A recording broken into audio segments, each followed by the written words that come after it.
अस्सलाम वालेकुम नाज़रीन, प्रोग्राम पब्लिक की आवाज़ के साथ मैं हूं आपका मेज़बान इदरीस शेख। नाज़रीन, मौजूदा हुकूमत की अगर कारकर्दगी देखी जाए तो इक़्तिदार में आने से पहले ही तहरीक इंसाफ का करप्शन का खात्मा करना एक सबसे मकबूल और अहम नारा था।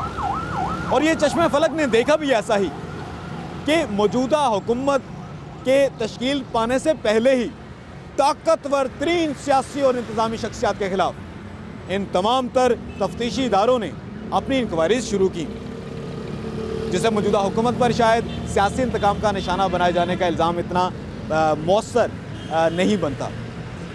साबिक वज़ीर-ए-आज़म नवाज शरीफ हों, साबिक वज़ीर-ए-आला पंजाब शहबाज शरीफ हों, ख्वाजा आसिफ, एहसन इकबाल, ताकतवर तरीन ब्यूरोक्रेट पंजाब के समझे जाने वाले आहत खान चीमा हों, या दो वज़ीर-ए-आज़म के साथ प्रिंसिपल सेक्रेटरी के फ़राइज़ सर अंजाम देने वाले फवाद हसन फवाद हों, ताकतवर तरीन समझे जाने वाले पाकिस्तान के और ब्यूरोक्रेट्स और आला तरीन सियासी शख्सियात के खिलाफ कौमी एहतसाब bureau, national accountability bureau, anti corruption establishment, police, FIA समेत मुख्तलिफ इदारों में इंक्वायरीज शुरू की गई।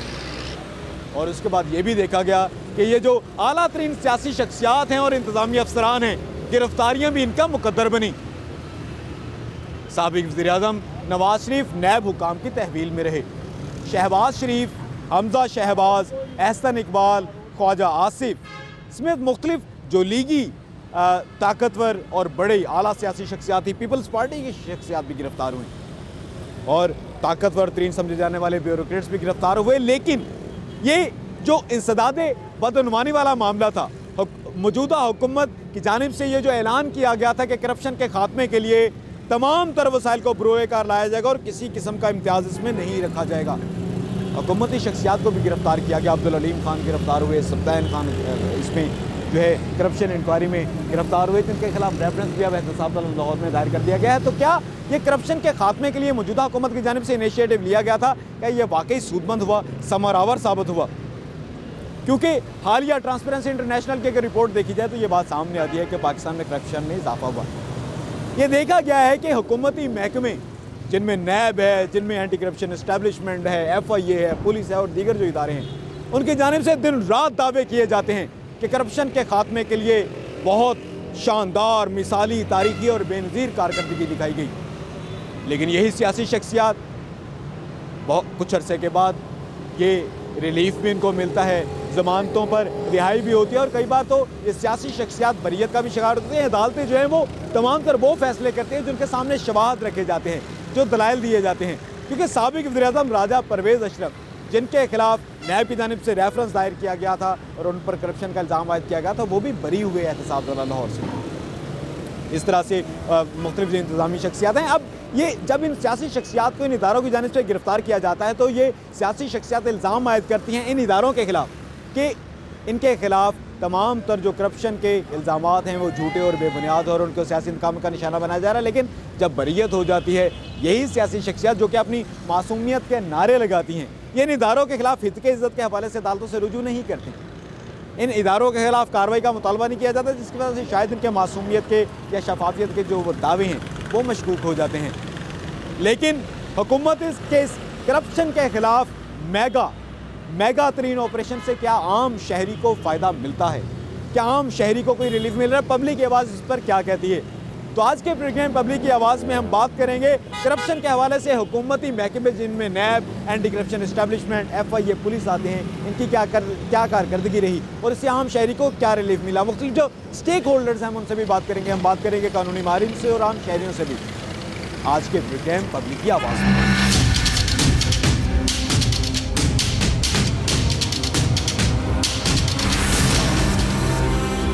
नाज़रीन, इक़्तिदार में आने वाली हर हुकूमत करप्शन के खात्मे के हवाले से बहुत लंबे चौड़े दावे करती है। क्या ये वाकई करप्शन में कमी आती है या करप्शन में इजाफा होता है? क्योंकि अगर ट्रांसपेरेंसी इंटरनेशनल की हालिया रिपोर्ट देखी जाए तो ये बात सामने आती है कि पाकिस्तान में करप्शन में इजाफा हुआ है। इस करप्शन के खिलाफ जो हुकूमती जंग होती है, क्या उसे सरकारी जो मुलाजमीन हैं, जो आम लोग हैं, जो पब्लिक है, क्या उनको वाकई कोई फ़ायदा हासिल होता है? क्योंकि ये जो सरकारी मुलाजमीन हैं ये हुकूमत के लिए रीढ़ की हड्डी का काम करते हैं। अफसरान के बाद तमाम तर अमूर जो है वो सर अंजाम देते हैं ये सरकारी मुलाजमीन। अफसरान के अहकामात पर अमल दरामद करना, हुकूमती आला शख्सियात, हुकूमती वज़रा उनके अहकामात पर अमल दरामद करके तमाम तर जो इक़दामात हैं उनको मुकम्मल आम शहरियों के लिए सूदमंद बनाने का काम ये सरकारी मुलाजमीन ही करते हैं। ये सरकारी मुलाजमीन वो हैं जो कि हमेशा से ये मुतालबा करते आए हैं और मुतअद्दिद बार ये सड़कों पर भी आते हैं अपने मुतालबात की तकमील के लिए कि इनकी तनख्वाहों में इजाफ़ा किया जाए। महंगाई बहुत ज़्यादा बढ़ गई, लेकिन ये सरकारी मुलाजमीन की तनख्वाहों में ताहाल इजाफ़ा नहीं किया गया। हमारे साथ इस वक्त मौजूद हैं बोर्ड ऑफ रेवेन्यू पंजाब की यूनियन के सदर हैं ज़ियाउल्लाह नियाज़ी, उनसे बात करते हैं। नियाज़ी साहब, आप ये बता दीजिएगा, हुकूमत की जानिब से ये दावा किया जाता है कि सरकारी मुलाजमीन की तनख्वाहें बढ़ाई जा रही हैं, महंगाई को कंट्रोल कर लिया गया है, तो क्या ये दावे बिल्कुल सही हैं? ज़मीनी हक़ाइक़ के मुताबिक हुकूमत ये दावा करती है? सर, हमने तो इस हुकूमत से बहुत सारी उम्मीदें लगाई थी। खान साहब जब वज़ीर-ए-आज़म बने थे तो उन्होंने कहा था कि मुलाजमीन की तनख्वाहें मैं बहुत ज़्यादा बढ़ाऊँगा, सोने के तोले के हिसाब से मैं उनकी तनख्वाहें बढ़ाऊँगा। अब देखो सोना कहाँ चला गया। हमारी तनख्वाहों का ये हशर है कि जो पहला इनका बजट था उसमें 10% इन्होंने तनख्वाह बढ़ाई। इस जो प्रीवियस बजट गुजरा इसमें से इन्होंने बिल्कुल ही तनख्वाह नहीं बढ़ाई और महंगाई 200 गुना बढ़ गई है। जिस चीज़ को भी देखो वो हमारी पहुँच से दूर चली गई है। अब हमारी तनख्वाहें इतनी लिमिटेड हैं, इतनी थोड़ी हैं कि हम बच्चों की फ़ीस देते हैं तो हमारा घर का किराया पूरा नहीं होता। अगर घर का किराया देते हैं तो हमारे जो दूसरे मामलात हैं, दवाइयाँ हैं, जो दूसरे जो हमारे मामलात हैं, खाने पीने के मामलात हैं, वो पूरे नहीं होते। तो हमारी प्राइम मिनिस्टर साहब से और वज़ीर आला पंजाब साहब से रिक्वेस्ट है कि काइंडली हमारी तनख्वाहों में इजाफ़ा किया जाए। जिस रेशो से महंगाई बढ़ रही है उसी रेशो से हमारी तनख्वाहें बढ़ाई जाएँ ताकि हम अपनी बच्चों की देखभाल और उनकी तालीम और तरबियत अच्छे तरीके से कर सकें और हम अपनी ज़िंदगी बेहतर गुजार सकें।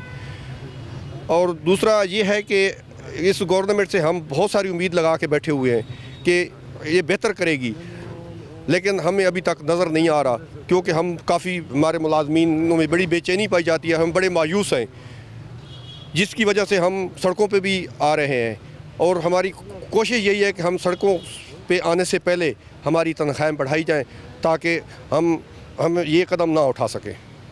बढ़ती हुई महंगाई और महंगाई के हवाले से सरकारी मुलाजमीन की तनख्वाहों में इजाफ़ा नहीं किया जा रहा, जबकि महंगाई हर रोज़ बढ़ती जाती है। जो तमाम तर अशिया ज़रूरियाँ हैं उनके हवाले से हुकूमती जो इदारे हैं उनकी जानिब से लिस्टें भी जारी की जाती हैं, रेट लिस्ट भी जारी की जाती है, लेकिन ये ज़मीनी हक़ाइक़ हैं कि किसी भी दुकान पर उस रेट लिस्ट के मुताबिक ये अशिया ज़रूरियाँ नहीं बेची जाती। हमारे साथ कुछ और सरकारी मुलाजमीन मौजूद हैं, उनसे बात करते हैं। सैयद जैगम शाह साहब, आप ये बता दीजिएगा, हुकूमत की जानिब से करप्शन के ख़िलाफ़ बड़े दावे किए जाते हैं कि करप्शन ख़त्म कर रहे हैं। क्या करप्शन ख़त्म करना एक अवलीन तरजीह होनी चाहिए या आम शहरियों को रिलीफ फराहम करना, उनकी तनख्वाहों में इजाफ़ा करना और उनकी तमाम मराद फराहम करना हुकूमती तरजीह होनी चाहिए? देखें, बात यह है कि महंगाई का जिन है ना वो गवर्नमेंट के काबू से बाहर है। महंगाई रोज़ बरोज़ बढ़ती जा रही है, मुलाजमीन पिसते जा रहे हैं। तो इस सिलसिले में गवर्नमेंट को चाहिए कि भाई आप हर बार ये दावे करते हैं कि हम जी महंगाई को कंट्रोल कर लेंगे, हम मुलाजमीन की फलाह के लिए ये काम करेंगे, लेकिन अभी तक मुलाजमीन पिस रहे हैं, इनका पुरसाने हाल कोई नहीं है। बिजली आए रोज़ बढ़ रही है, पेट्रोल आए रोज़ बढ़ रहा है, इस तरह गैस के बिल बढ़ रहे हैं। जो बंदे गरीब आदमी इन बिलों को अदा करें कि अपने बच्चों को पालें, इस सिलसिले में खुदा का नाम है कि गवर्नमेंट को सीरियस स्टेप लेने चाहिए इस सिलसिले में कि मुलाजमीन का सोचना चाहिए। छोटे मुलाजम हैं, वो किस तरह अपनी इस महंगाई में अपने बच्चों को पालें, अपने बच्चों को तालीम दिलवाएं, अपने बच्चों की फलाह के लिए कुछ कर सकें। तो जब तक गवर्नमेंट मुलाजमीन को साथ नहीं देती, जहाँ तक वो रिश्वतस्तानी का बाज़ार है, ये कह रहे हैं जी बहुत हम कंट्रोल कर रहे हैं, तो वो कंट्रोल कैसे होगा जब तक मुलाजम इस परेशानी से नहीं निकलेगा। महंगाई को ख़त्म किया जाए, मुलाजमीन की परेशानियों को ख़त्म किया जाए और तनख्वाह में जो मुनासिब मुलाजमीन का हक़ बनता है, मुलाजमीन को वो हक़ दिया जाना चाहिए। बहुत शुक्रिया। हमारे साथ ये मौजूद थे जैगम शाह साहब, जिनका ये कहना था कि जो उनकी तनख्वाहें हैं, सरकारी मुलाजमीन की जो तनख्वाहें हैं, उनमें वो अपना और अपने बीवी बच्चों के पेट का दोज़ख नहीं पाल सकते। बढ़ती हुई महंगाई में बहुत मुश्किल है सरकारी मुलाजमीन के लिए उनके अपने घर का तमाम तर निज़ाम चलाना। हमारे साथ कुछ और यहाँ पर सरकारी मुलाजमीन मौजूद हैं, उनसे बात करते हैं। हम ये बताइएगा कि क्या बढ़ती हुई महंगाई की शरह के हवाले से तनख्वाहों में इजाफा किया जा रहा है? जी बिल्कुल, ये जो है ना, जब ये हुकूमत आई थी तो इन्होंने इनका जो पहला ईयर था तो इन्होंने वो जो ऑफिसरान थे ग्रेड 17 से ऊपर जो थे उनकी 5% जो है ना वो पे बढ़ाई थी, और जो उससे नीचे जो तबका था मुलाजमीन उनकी जो है वो 10% पे बढ़ाई थी।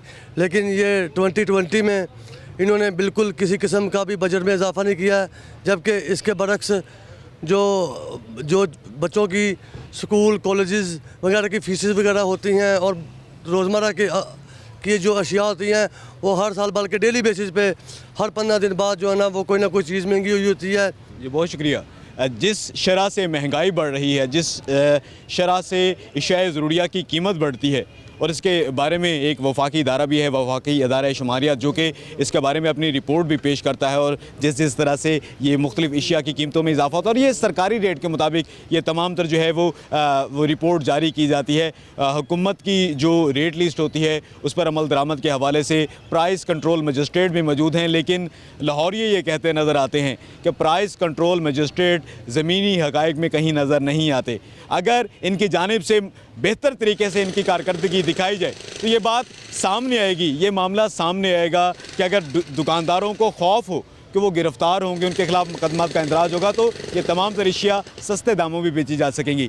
बोर्ड ऑफ रेवेन्यू की यूनियन के नुमाइंदे हैं हमारे साथ मौजूद, अकरम जट। हम उनसे बात करते हैं, उनसे ये जानने की कोशिश करते हैं, जनरल सेक्रेटरी अकरम जट के आप ये बता दीजिएगा क्या सरकारी रिहाइशगाहें वो तमाम सरकारी मुलाजमीन को फराहम की जाती है? क्योंकि ये देखा गया है कि बहुत से ऐसे सरकारी मुलाजमीन हैं जो कि किराए के घरों में रहते हैं, तो उनकी तनख्वाह का बेशतर हिस्सा जो है वो सारा सर्फ हो जाता है किराए में। तो हुकूमत की जानिब से तमाम सरकारी मुलाजमीन को रिहाइशगाहें फराहम की जा रही हैं? नहीं, इस सिलसिले में मैं अर्ज़ करूँगा कि तकरीबन 30% जो मुलाजमीन हैं उनको सरकारी रिहाइश दी जाती है। मैं अपनी मिसाल दे देता हूँ कि मेरी 32 ईयर सर्विस हो गई है और मुझे अभी तक सरकारी रिहाइश नहीं दी गई। इसके अलावा महंगाई की जो रशिया है वो आप भी सारे इसी माशरे में रहते हैं, हम भी इसी माशरे का हिस्सा हैं। सुबह अगर जाएं तो और रेट होता है दुकान पे, शाम को जो आएँ और रेट होता है। इस महंगाई के दौर में मैं तो हैरान हूँ कि बच्चों का सिर्फ किचन चलाना इतना मुश्किल हो गया है, पढ़ाई तो दूर की बात रह गई है। अगर कोई खुदा न खास्ता बीमार हो जाता है तो इंसान बहुत ज़्यादा परेशान होता है, सोचता है कि यार मैं अब किधर जाऊँ, किससे उधार मांगूँ। लिहाजा हम कोशिश करेंगे, रिक्वेस्ट करेंगे वज़ीर-ए-आज़म पाकिस्तान से कि वो हमारा जो माशी कत्ल हुआ है उससे हमें बचाएँ। खुदारा हम पिस गए, हमारा चूल्हा चलना मुश्किल हो गया है। जी बहुत शुक्रिया। हमारे साथ बोर्ड ऑफ रेवेन्यू यूनियन के जनरल सेक्रेटरी मौजूद थे अकरम जट, और उनका ये कहना था कि उनकी जानिब से ये मुतालबा किया गया कि उनको सेहत कार्ड फ्राहम किए जाएँ। इसके साथ साथ उन्होंने ये भी इंकशाफ किया है कि 32 साल उनको फ़राइज़ मनसबी सर अंजाम देते हुए हो गए इसी सरकार के लिए, लेकिन ताहाल उनको हुकूमत की जानिब से जो सरकारी तौर पर घर फ्राहम किया जाता है, सरकारी रिहाइशगाह की सहूलियत नहीं दी गई।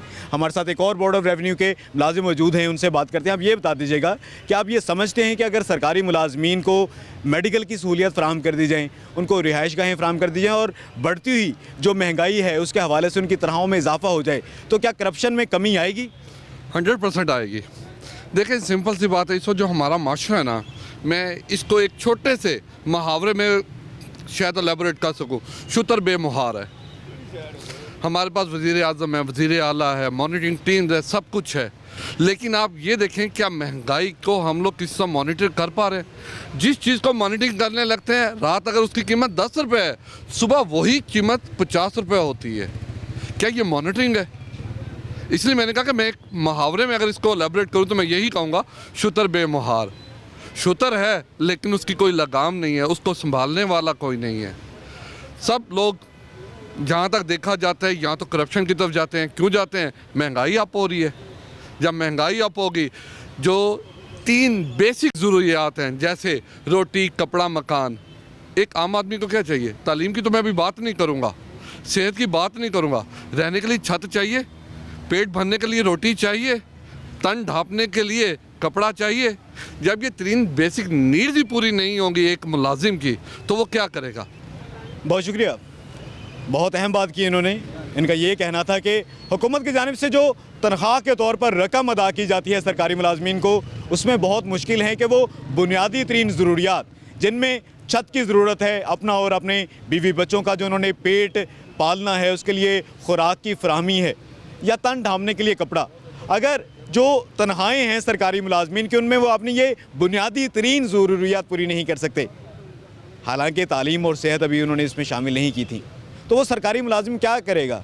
अगर उसकी तनख्वाह में गुजारा नहीं होता तो क्या उसको बिलवास्ता या इनडायरेक्टली मजबूर नहीं किया जा रहा हुकूमत की जानिब से कि वो करप्शन की तरफ माइल हो? इसकी किसी तौर पर भी हौसला अफजाई इस बात की नहीं की जा सकती। लेकिन अगर करप्शन का खात्मा करना है हकीकी मानों में, तो हुकूमत को इस सिलसिले में सरकारी मुलाजमीन की तनख्वाहों और मराआत में इजाफे की भी ज़रूरत है।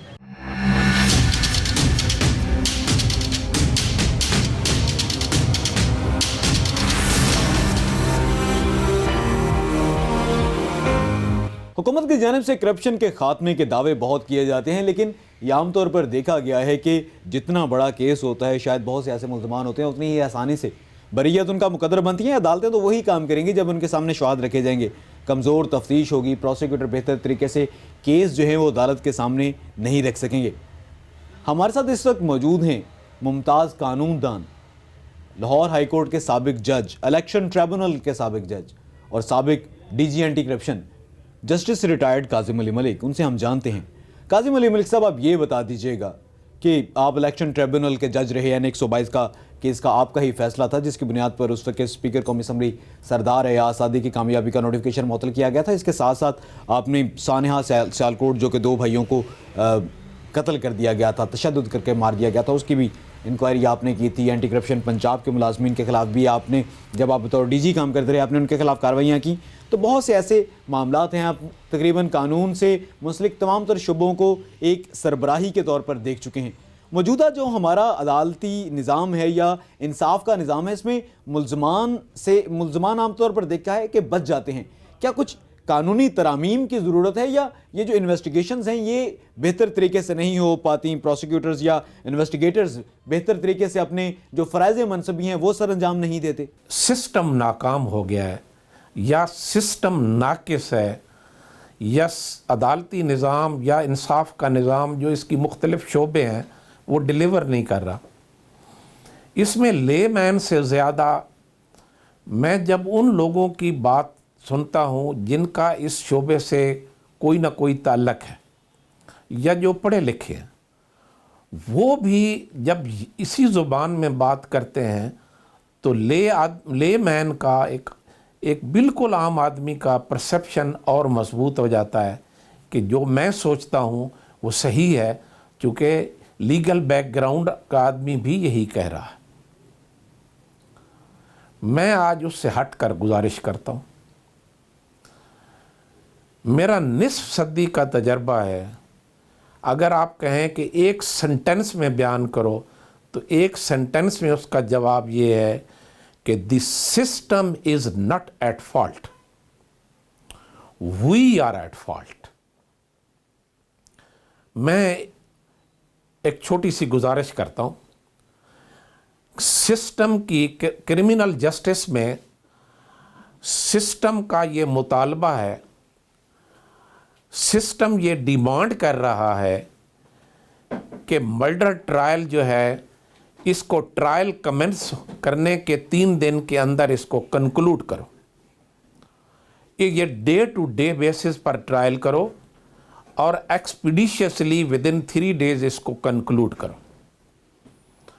अब वो काम जो निज़ाम का मुतालबा है कि इसको डे टू डे बेसिस पर एक्सपीडिशियसली विद इन डेज ख़त्म कर दो, ऑन द ग्राउंड अमलन वो 5 से 10 सालों में नहीं हो रहा।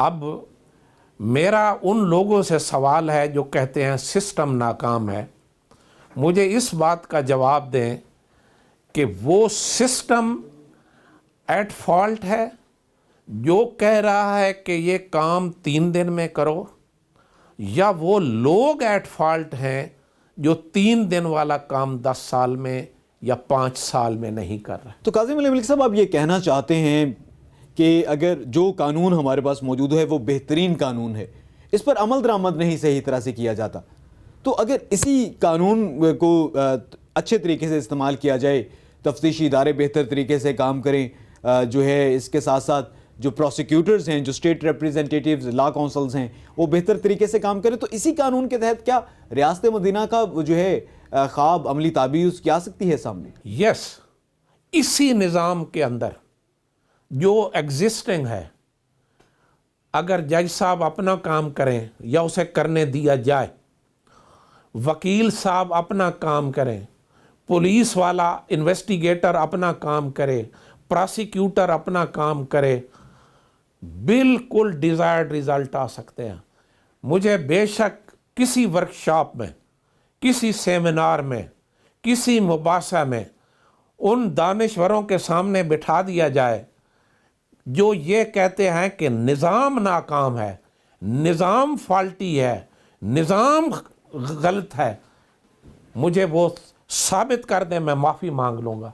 मैं in a sure footed manner, without any fear of contradiction, मेरा दावा है, मेरा क्लेम है और तजर्बे की बुनियाद पर है कि निज़ाम में तो ख़राबी ही नहीं, निज़ाम को तो फंक्शनल ही नहीं होने दिया गया, निज़ाम तो ऑपरेशनल ही नहीं है। इसको कल सुबह ऑपरेशनल करो, इस निज़ाम में तो कोई मसला ही नहीं है, ये तो ऑपरेशनल ही नहीं है। ये मसलन अगर एनक्रोचमेंट, अगर इदारे एक दूसरे के डोमेन में तजावुज़ करते हैं, एनक्रोचमेंट करते हैं, तो निज़ाम का ख़राब है। हर इदारे का अपना एक अलाटेड स्फीयर है, एक डोमेन है।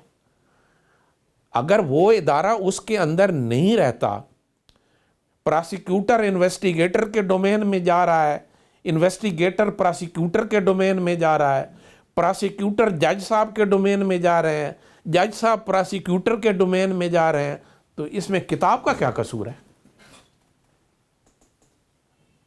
एनक्रोचमेंट्स आप कर रहे हो, तजावज़ात आप कर रहे हो और ब्लेम किताब को कर रहे हो। किताब ने कहा है कि तजावज़ात करो और एक दूसरे के अलाटेड स्फीयर में दखल अंदाजी करो, ये किताब ने कहा, किताब ने तो नहीं कहा। ले मैन के मामलात, ये एक आपकी तसल्ली के लिए एक फैशन बन गया है कुछ अरसे से।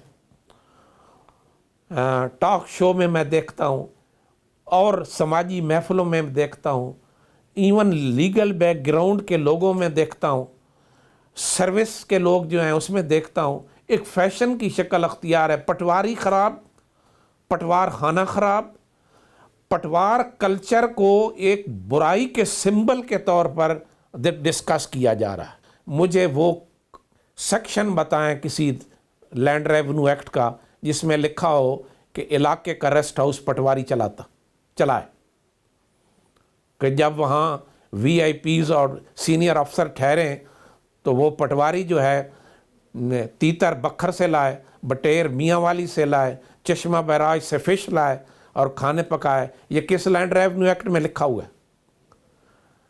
आपको कोई पता नहीं, ज़माने को कोई पता नहीं कि तमाम सियासी जलसों में बंदे पटवारी बसों में भर के लाता है और फिर उनको खाना भी खिलाता है। जुल्म की बात है, वो ख़राब हैं जो पटवारी से रेस्ट हाउस चलवाते हैं, वो ख़राब हैं जो उससे सियासी जलसों में बंदे लाते हैं, या पटवारी ख़राब है? तो काज़िम अली मलिक साहब, आप ये कहना चाहते हैं कि अगर तमाम तर इदारे अपनी हदूद के अंदर रहकर काम करें और जिसका जो काम है वो उसको पूरी ईमानदारी और फ़र्ज शनासी से अगर सरअंजाम दे, तो करप्शन का भी ख़ात्मा हो सकता है, हर किस्म के केसेस भी जो हैं जल्द अज जल्द निपटाए जा सकते हैं और अदालतों पर गैर ज़रूरी केसेस का बोझ भी कम हो सकता है। प्रेशर उन पर आता है, उन ऑफिसर्स पर आता है, उन ऑफिशियल्स पर आता है जो प्रेशर इनवाइट करते हैं। उस प्रेशर इनवाइट करने की भी कई कंसिडरेशंस होती हैं। जो इनवाइट नहीं करते वहाँ कोई प्रेशर नहीं आता। मैं आपको गुजारिश करूं कि जिस घर का मेन गेट के बाहर ताला लगा हो उस घर की कोई घंटी बजाता है? उस घर की कोई घंटी नहीं बजाता जिसको बाहर ताला लगा हो। जनाब, जो अवेलेबल नहीं है फेवर के लिए उनको कोई अप्रोच ही नहीं करता। Subject to a very few exceptions, इस्तिस्ना हो सकता है। जर्नल रूल यही है कि वही नाजायज़ करते हैं जो नाजायज़ कामों के लिए अवेलेबल होते हैं। उन्हीं को अप्रोच नाजायज़ कामों के लिए किया जाता है जो इस कामों के लिए अवेलेबल होते हैं। जो अवेलेबल नहीं होते, ना कोई अप्रोच होते हैं, ना प्रेशर होता है। मेरा तजर्बा अदरवाइज है। ये सब झूठ है। ये अपनी खुद बंदे ख़राब होते हैं और फिर वो अपनी कमज़ोरियों को उधर से दूसरी जानिब शिफ्ट करते हैं। अगर आपको ही MNA साहब से दोस्ती का शौक़ हो गया है, आपको ही किसी वज़ीर से शौक़ हो गया दोस्ती का, तो वज़ीर साहब को क्या एतराज़ है? उसको कोई इतराज़ नहीं, सियासतदान है वो। आप चाहते हैं आप उनके दोस्त हो तो फिर निभाओ दोस्तियाँ। कोई ज़बरदस्ती नहीं होती, कुछ नहीं होता। ये बहुत शुक्रिया। हमारे साथ मौजूद थे जस्टिस रिटायर्ड काज़िम अली मलिक, जिनका ये कहना था कि हर एक मामला हो, चाहे वो एक मर्डर केस है, चाहे वो एक करप्शन का केस है, चाहे वो एक लड़ाई झगड़े का केस है, कोई भी मामला है, हर एक मामले के हवाले से बेहतरीन कानून मौजूद है पाकिस्तान में। अगर कोई कमी है तो वो उन लोगों की है जो बेहतर तरीके से मामलात को इन्वेस्टिगेट करें, जो बेहतर तरीके से इन केसेस को प्रेजेंट करें। अगर कहीं पर गुंजाइश है तो ये है कि तमाम महकमे और तमाम इदारे अपनी अपनी डोमेन और जुरिस्डिक्शन के साथ बेहतरीन तरीके से काम करें तो करप्शन का खात्मा भी इतना मुश्किल नहीं है। और जितने भी केसेस हैं जिनका पूरा बोझ है अदलिया के ऊपर, उनमें भी बहुत आसानी से कमी लाई जा सकती है। नाज़रीन, हुकूमत की जानिब से दिन रात करप्शन ख़त्म करने के हवाले से इक़दामात के बहुत दावे तो किए जाते हैं, लेकिन अगर ट्रांसपेरेंसी इंटरनेशनल की ताज़ा तरीन रिपोर्ट देखी जाए तो ये बात सामने आती है कि इस रिपोर्ट के मुताबिक पाकिस्तान में करप्शन में इजाफा हुआ है। करप्शन के खात्मे के लिए बहुत से मुल्की इदारे अपनी अपनी जगह काम कर रहे हैं, जिनमें नेशनल अकाउंटेबिलिटी ब्यूरो है, इसके साथ साथ एंटी करप्शन एस्टैब्लिशमेंट पंजाब है, FIA और दीगर जो इदारे हैं जिनमें पुलिस और दीगर महकमे भी शामिल हैं। ये तमाम तर महकमे दिन रात काम करते हुए दिखाई देते हैं और इनकी जानिब से मुसलसल ये दावा किया जाता है कि करप्शन के खात्मे के लिए तमाम तर इक़दाम किए जा रहे हैं। लेकिन वो क्या वजह है ये करप्शन ख़त्म नहीं होती? अभी ट्रांसपेरेंसी इंटरनेशनल की ताज़ा तरीन रिपोर्ट देख ली जाए तो ये बात सामने आती है कि पाकिस्तान में करप्शन का इजाफा होता है, इसका जिम्मेदार किसको करार दिया जाएगा? क्योंकि मुल्की इदारे अगर ये रिकवरी की बात करते हैं, मुल्की इदारे अगर ये अपनी तरफ से दावा करते दिखाई देते हैं कि करप्ट अनासर के खिलाफ कार्रवाई की गई, इतनी रकम रिकवर करवाई गई, इतना लैंड रिकवर करवाया गया, लेकिन इसके बावजूद आम शहरी के हालात नहीं बदलते।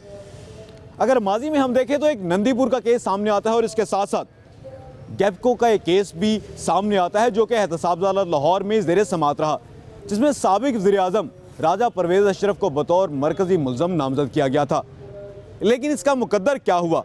राजा परवेज़ अशरफ बरी हो गए एहतसाब अदालत लाहौर से। आम शहरियों का इस सिलसिले में ये कहना है कि जब भी हुकूमत बदलती है तो जाने वाली हुकूमत के जो मुख्तलिफ रहनुमा होते हैं और उनके साथ कुर्बत रखने वाले जो ब्यूरोक्रेट्स होते हैं उनके खिलाफ केसेस खुल जाते हैं। फिर वही हुकूमत जिनके साथ इनका ताल्लुक होता है इन मुबैना करप्ट सियासतदानों का और अफसरान का, दोबारा बरसरे इक़्तिदार आ जाए तो इनको क्लीन चिट मिलना शुरू हो जाते हैं। ये पब्लिक की आवाज़ है, ये आम शहरी कहते दिखाई देते हैं कि इदारों के लिए बेहतरीन जो तमाम तरफ परफॉर्मेंस दिखाई जाती है, इसका वाइस वर्सा आ जाता है सामने 2, 4, 5, 7, 8, 10 साल, जिसकी वजह से ये सियासतदानों को एक नई ज़िंदगी मिलती है और वो ये दावा करते दिखाई देते हैं जब उनको बरीयत मिल जाती है कि उनके खिलाफ तमाम तर केसेस सियासी बुनियादों पर बनाए गए थे और वो बिल्कुल मासूम हैं, बेगुनाह हैं और उनके खिलाफ तमाम तर जो करप्शन के इल्ज़ाम हैं वो झूठे और बेबुनियाद हैं। इसमें अगर निज़ाम देखा जाए तो अदालतें हमेशा वही फ़ैसला करती हैं जो उनके सामने शवाहद रखे जाते हैं। कई बार इसमें प्रोसिक्यूशन अपना केस जो है उसको बेहतर तरीके से प्रेजेंट करने में, अदालत के सामने रखने में नाकाम रहती है, तो कई बार मुल्ज़मान के दलाइल इतने मुअस्सर और ठोस होते हैं कि जो मुल्ज़मान हैं, चाहे वो सियासी शख्सियात हैं, चाहे वो आम अफराद हैं, चाहे वो ब्यूरोक्रेट्स हैं, बरीयत उनको मिल ही जाती है। इसका ज़िम्मेदार किसको करार दिया जाए? इसके बारे में जो अदालत अदलिया है उसके महकमे से जो मुंसलिक अफराद हैं वो ये कहते दिखाई देते हैं कि बेहतरीन कानून मौजूद है पाकिस्तान में, लेकिन इस कानून पर अमल दरामद उस तरह से नहीं किया जाता जिस तरह से किया जाना चाहिए। इस कानून पर अगर बेहतरीन तरीके से अमल दरामद किया जाएगा शायद तभी करप्शन में भी कमी आएगी। शायद कानून पर अमल दरामद करवाने वाले जो हमारे इदारे हैं, जो इन्वेस्टिगेशन ऑफिसर्स हैं, जो प्रोसिक्यूटर्स हैं, वो अपना अपना काम बेहतरीन तरीके से करेंगे। करप्शन में शायद तभी कमी आएगी। और इसके हवाले से जो अवामी तशख़्ख़ुस है इन इदारों का कि ये इदारे वाकई करप्ट अफराद को छोड़ते नहीं हैं, वो बेहतर हो सकेगा।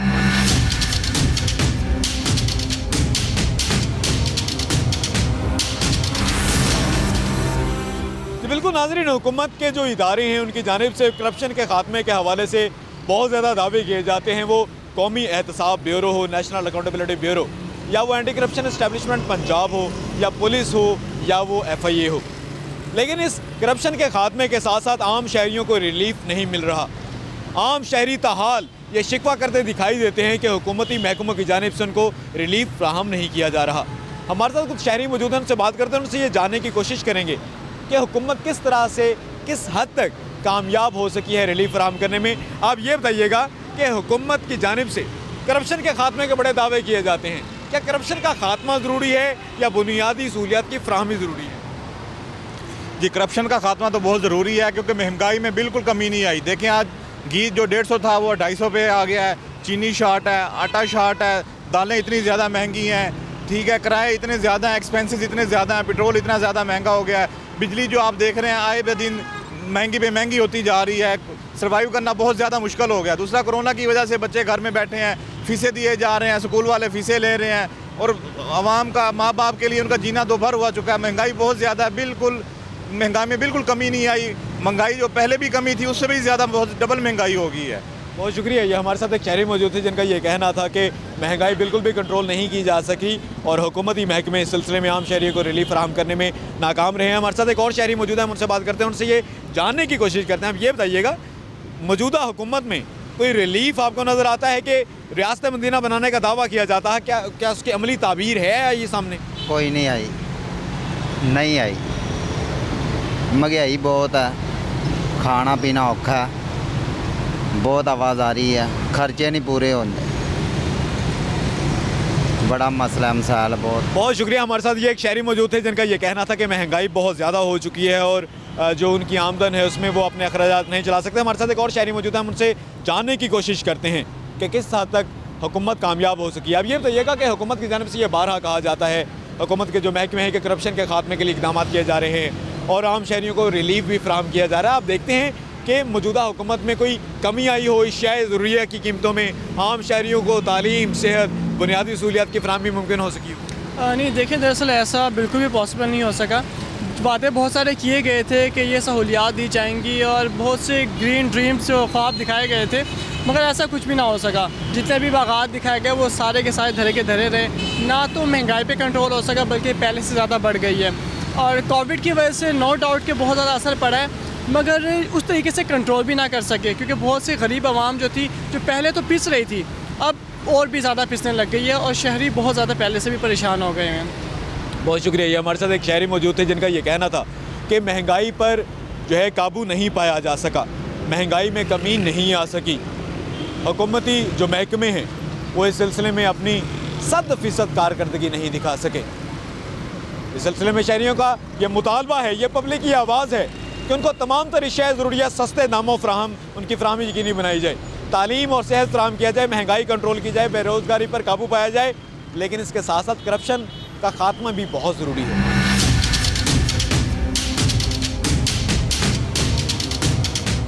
नाज़रीन, आज के प्रोग्राम पब्लिक की आवाज़ में हमने बात की हुकूमत के करप्शन के खात्मे के हवाले से तमाम तर इक़दामात पर। कौमी एहतसाब ब्यूरो, एंटी करप्शन एस्टेब्लिशमेंट्स में दीगर जो इदारे बदनवानी के खात्मे के लिए काम करें उनकी कारकर्दगी का जायज़ा लिया और सिलसिले में जो है ये बहुत बेहतरीन काम है कि हुकूमत अवलीन तरजीह है करप्शन के खात्मे की, लेकिन आम शहरी इस मामले में अपने तहफ़्फ़ुज़ात का इजहार करते दिखाई देते हैं। पब्लिक की आवाज़ इसके बारे में ये कहती है कि हुकूमत करप्शन के खात्मे के साथ साथ अशियाए ज़रूरिया की सस्ते दामों आवाम को फराहमी यकीनी बनाए। बुनियादी सहूलियात, पीने का साफ पानी, बिजली, गैस, इनकी लोड शेडिंग में कमी लाई जाए और उनकी भी सस्ते दामों आवाम को फराहमी यकीनी बनाई जाए। इसके साथ साथ शहरी ये कहते हैं कि हुकूमत की अवलीन तरजीह, अगर रियासत मदीना का दावा नारा बुलंद किया जाता है तो उसको हकीकी मानों में इसमें तभी इसकी ताबीर हो सकेगी जब हुकूमत करप्शन के खात्मे के साथ साथ बेरोज़गारी ख़त्म करें। क्योंकि अगर एक नौजवान पूरी उम्र वो तालीम हासिल करता है, वो संभालने से लेकर अपनी जवानी तक, उसके बाद उसको नौकरी नहीं मिलती तो वो किधर जाएगा। सरकारी मुलाजमीन इस सिलसिले में ये कहते हैं कि अगर हुकूमत की जानिब से तनख्वाहों में इजाफा नहीं किया जाएगा, अगर हुकूमत की जानिब से तमाम सरकारी मुलाजमीन को रिहाइश गाहें फ्राहम नहीं की जाएंगी तो वो जो उनकी थोड़ी सी आमदन है उसमें वो किस तरह से गुजारा करेंगे। इस सिलसिले में सरकारी मुलाजमीन ये कहते हैं कि उनकी तनख्वाहों में इजाफा किया जाए, जबकि पब्लिक ये कहती है कि उनको तमाम सहूलियात की फराहमी हुकूमत की जानिब से जो है, हुकूमत का ये फ़र्ज़ है कि उनको ये तमाम तर चीज़ें फराहम की जाएँ। और इसके साथ साथ करप्शन का खात्मा शायद तभी मुमकिन होगा जब आम शहरियों के मुआशी हालात ठीक होंगे। इस हफ्ते हमने प्रोग्राम पब्लिक की आवाज़ में बात की है महंगाई, बुनियादी सहूलियात की फराहमी और हुकूमत के करप्शन के खिलाफ जंग की। आइंदा हफ्ते हम मज़ीद किसी पब्लिक इशू पर बात करेंगे और सुनेंगे और देखेंगे कि पब्लिक की आवाज़ क्या कहती है।